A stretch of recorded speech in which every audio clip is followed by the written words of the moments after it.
What up, everybody? It's HDGamer, and I'm here for a Zelda games tier list. I've never done a tier list video before. This will be my very first one, and tier list videos definitely aren't controversial at all. Please be respectful because these are, of course, my opinions and mine alone.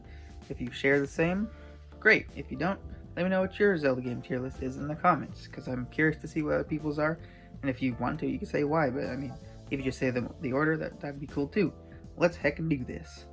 Okay, we have right here, as you can see, except I moved it away, we got the don't own category and the haven't finished category. So if they're not the most self-explanatory things ever, don't own because I just don't happen to own them yet. Haven't finished, I own them and I started playing them, haven't finished them yet. So I do not have Oracle of Seasons. I do not have Four Swords Adventures. I do not have the original Four Swords. I do not have Phantom Hourglass. I own every other Zelda game in some way, shape, or form. Sometimes multiple for, remakes and stuff. I could have bought Phantom Hourglass actually quite a few times. But I remember just being like, I had the choice between Spirit Tracks, and I was like, I like trains. And the way my boy Jowish described Phantom Hourglass, at the time I wasn't sure if I would like that kind of gameplay, maybe. I mean, now I'd like to have it so I could at least try it. But at the time I was like, eh. And I preferred Spirit Tracks, so at that time I got Spirit Tracks. So we could put this. Now, I don't know, this may be controversial in and of itself, but I want to place Spirit Tracks in a tier even though I haven't actually beaten it yet. But like, I kind of doubt that what I have left of the game will make it a giant difference, and even if it does make a difference when I do beat it, I'm not sure if it'll make like a huge, like, oh, it'll become like S tier, or it'll be so bad that I'll put it in like C. I'm gonna put it in a tier. So if you don't like that, well, this is my video, my list. I'm gonna put it in B tier because I actually really like, even though it's DS graphics, I love freaking DS 3D graphics. I don't know why. Well, I do know why, actually. It's a lot of nostalgia. And if you don't think, like, well, how the heck is a DS nostalgic? Like, well, it did come out in 2004, so I mean, that is quite a bit of years ago. And it was also my first gaming console ever, the Nintendo DS Lite. We're gonna slap Oracle of Ages in there, original Zelda, Zelda 2, A Link to the Past, and haven't finished yet. I have Oracle of Ages on my first 3DS, the one that was given to me by my cousin. Thank you for that, by the way. I bought Oracle of Ages, and I was very new to Zelda at the time. I just sort of wanted to get all the games. I didn't really have a goal. I didn't know much about any of them, except for, of course, Ocarina of Time. That was my first Zelda game, Ocarina of Time 3D. Oracle of Ages was one of the first ones I bought as well on the 3DS eShop, and I don't think I know where to go. I think I'm just kind of stuck, and when one could say, why didn't you just look up a guide? But I think I've mentioned this in videos over the years. I didn't have internet for a good chunk of time, so if I was stuck on a game, I was completely stuck on a game. If I didn't have any friends that knew about the game I was stuck on, then I had literally no help at all. Now we got Zelda 1's here.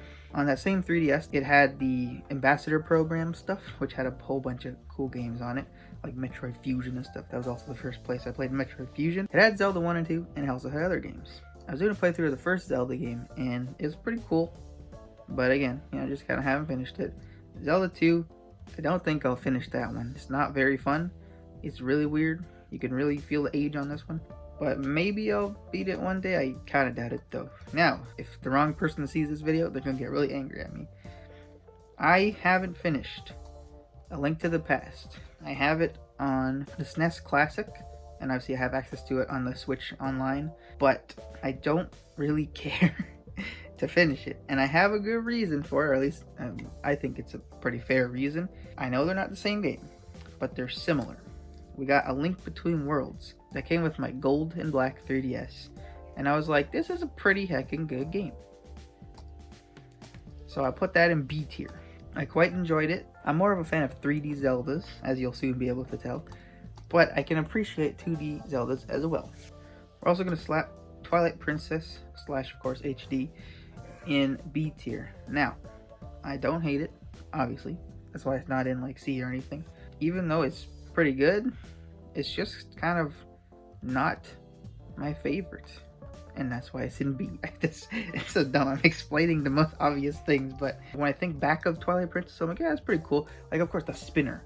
It was so cool. The ball and chain, it was so cool. The bomb arrows, you could combine the bombs and arrows to make bomb arrows. Like, that was sick. And it does a bunch of stuff. But then, for example, the spinner and the ball and chain items, you can only use them at very limited portions of the game. And it's like, well, I want to use this all over the place. And that's actually something that Hyrule Warriors does really well, is because of how the game is made. You can use all these crazy weapons, you know, from all the different sources, the different games and whatever. And they made the spinner and the ball and chain, well, they just called it the gauntlets in Hyrule Warriors. They made them these awesome items, and I love using them in Hyrule Warriors. But in their original game that they came from, they're not the most exciting to use, or at least they are exciting, but you can't use them that much. It's not like the best reasoning, but I mean, whatever. Now we got the most overhyped game of all time, Ocarina of Time. Twilight Princess and Ocarina are very similar, actually. So Ocarina, you know, first 3D Zelda ever. I don't even have to explain it. I'm not gonna explain it. Twilight Princess is like a super version of Ocarina of Time, so maybe that's why they're both pretty, like, just meh for me. Ocarina of Time 3D, it was the first Zelda game I beat, so I had fond memories of it. But there's a very glaring issue, or at least issue for me, that I found while playing Ocarina of Time.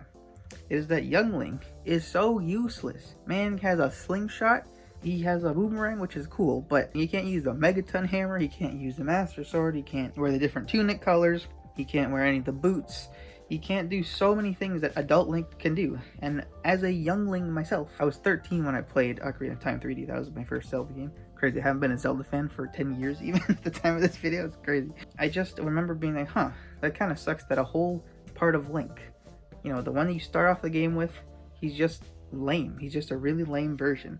And this is a very large reason why I'm picking another game to go somewhere else. But now we move on to A tier, games that I very much enjoy a lot. We're gonna throw Skyward Sword, very specifically the HD version, because that game is really heckin' good. I had such a fun time blasting through the HD version. I 100%ed it, and it was just so much fun. I was like, wow, this game is a lot better than I remember it being. But then again, the first time I played it, again, I was new to Zelda as a whole. Certain things I didn't understand about games in general. Story games where you have to do stuff, you know. One of the things I did in Skyward Sword, at the beginning of the game, they tell you to not go outside because there's monsters outside. I'm like, okay. I stayed in the academy and I didn't go outside. And I was like, what the heck am I supposed to do? So eventually I was like, oh, maybe I'm supposed to go outside. So stuff like that happened a lot in Skyward Sword. And the motion controls in the original one, they were kind of weird, but like they worked for the most part. But it's also like an engagement thing. So I get very invested and engaged in the games I'm playing most of the time. And Skyward Sword was no exception to that. That was one of the first times I remember being really engaged. And it was because of the motion control. So I praised the game for that. I remember, dude, my heart was beating so fast when I faced Demise. It was so awesome. Literally one of the best final bosses in any game ever. The setting is great. The music is great. The fight itself is he's so intimidating that dude, my heart straight up was beating so fast the first time I did it. And Skyward Sword HD just fixed so many of the issues that the original one had with the optional motion controls. I did 3 boss fights in particular with motion controls on the remake. One of them was the first Gear Hymn, and then the final boss, and then Kolokdos, which is one of my favorite Zelda bosses. He's just so fun. Next up, we got Link's Awakening and Minish Cap. I'll actually put, I think Minish Cap, I like it a little bit more than Link's Awakening. Link's Awakening, I have the original one. I have it on the Zelda 35th anniversary Game & Watch, and I have the remake. I got sort of stuck on the original, and then the remake came out, and I was like, alright, cool. And I 100%ed the remake. It was a very, very good experience. I enjoyed it quite a bit. The art style is beautiful. The dungeons are, you know, classic Zelda dungeons. The puzzles are fun. The Rock's Feather, awesome. Minish Cap, this one came out of nowhere. I have it on my Swatch. If you don't believe me, it's right here. Now, I have a modded Switch. I have my original Switch, and then I have my OLED. I've been enjoying it so much. It's such a good game. The art style is amazing. It's like Wind Waker, but then it's pixel art. And that just spoiled one of my picks. But it's okay. Such an awesome experience, and I can now see why people praise this game so much. At first, I was like, it looks cool, but yeah. But the more I played it, the more I was like, dude, this is just 2D Wind Waker. It's just got an A tier for me. Now, my favorite Zelda game of all time is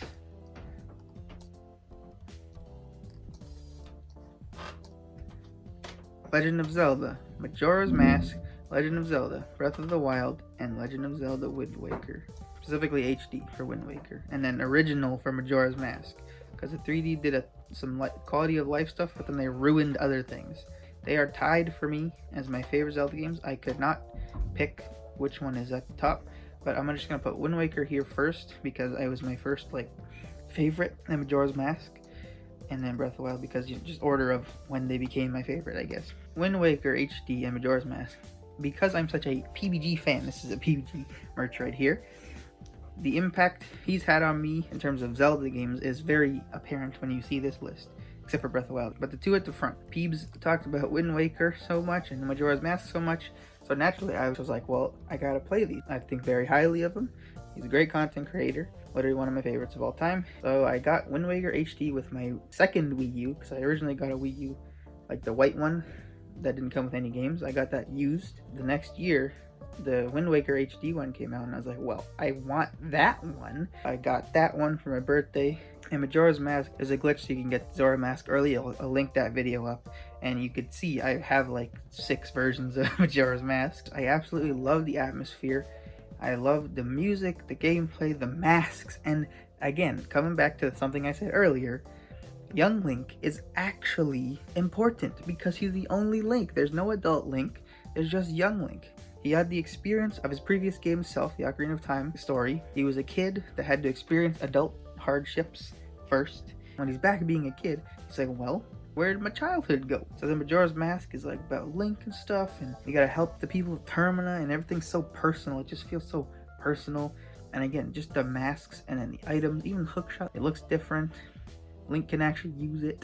He can use the bow, he can use the shield like normally. His sword, oh my lord. The Razor Sword, obviously it's kind of lame because it can only take 100 hits, but the look of it's so sick. And then the Gilded Sword, oh my lord. And then we got the Fierce Deity Mask, the sickest, most broken mask in the game. The double helix sword on that bad boy, oh my goodness. Just everything about Majora's Mask is so messed up, but in such a good way.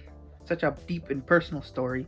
And I love it. Now we have the other most hyped game of all time, Breath of the Wild. And I feel like I don't really need to say much. I love open world stuff. I love adventure. That's why I love Zelda games. And that's why Wind Waker is up here too, just because adventure, yeah. That's PBG reference for those that don't know. And just Breath of the Wild, it just plops you in a world and goes, go, do everything. Climb everything, glide, destroy enemies, do whatever you want. And I love that. I love open world. I love just the freedom to go everywhere. And of course it has a humongous special place in my heart because it was the first game that came out with the Switch. This bad boy has been through me. Me and this bad boy have been through so much together. The hype season. And then back at the time, Etika, rest in peace Etika. He's a huge part of just Nintendo hype and Switch hype. And then Breath of the Wild came out, and just, it's such a good time, such good memories and treasures. Oh my god, see, that wasn't even on purpose. That was another PBG reference. Breath of the Wild, I can't even say anything that hasn't been already said. So special to me. And there we go. This is my tier list. And nothing's in the C tier. And if I did put something in the C tier, it would be links, it was bad. Let me know what you guys think of the tier list. I hope this video was cut down because I looked at the footage and there's a whole lot more than I was wanting there to be. I had to go in explanations, of course. But let me know what your guys' favorite Zelda games are if you have any. You can do a little tier list in the comments. Feel free. I'm very curious to see. So thank you guys so much for watching. If you enjoyed the video, please sure to leave a like down there. Again, comment your favorite Zelda games. Just top 3, top 5, whatever. All of them. I don't care. Just do it. I'm curious to see. And with that being said, I'll see you guys next time for the next video. Whatever that may be. Peace out, guys, and y'all remember, it's HD.